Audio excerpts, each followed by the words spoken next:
రండి లోపల రండి. 1946లో నా పెళ్ళైన మర్నాడు పెద్ద గాలివాన వచ్చిందండి.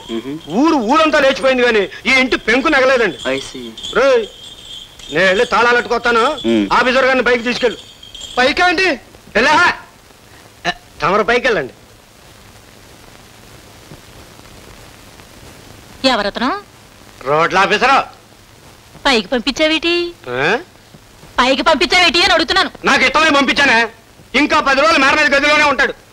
ఊరికే వెళ్ళి తాళాలట్టబో. ఏటి మేడ మీద గదిలోనా? అవును. నీకు గాని మతి గాని పోలేదు కదా. నువ్వు ఇలాగ అడిగినప్పుడల్లా నీకు గాని పోయిందేమో అని డౌట్ వస్తుంది నాకు. లోపలికి వెళ్ళి తాళాలట్రా. నీ కూతురు గదిలోతుంది తిప్పుతావా? అంతకాడ తల తీసుకెళ్లి పొయ్యిలో పెట్టుకుంటానయ్యో. తల్లిని ఒకరోజు దారి కంచంలో నేను అన్నం తిన్నందుకే కంచం తీసుకెళ్లి గోదట్లో పడేసిందే. దాని గదిలో ఇంకోళ్ళు తిప్పితే భూమి ఆకాశం ఏకం చేసేదు. నేనేమన్నా ఎదవని అనుకుంటున్నావు ఏంటే? నేనేమన్నా ఎదవని అనుకు అమ్మాయి మా తమ్ముడు గారింటో ఇంకా 15 రోజులు ఉంటది. 10 రోజుల్లో ఆఫీసర్ గారు వెళ్ళిపోతున్నాడు.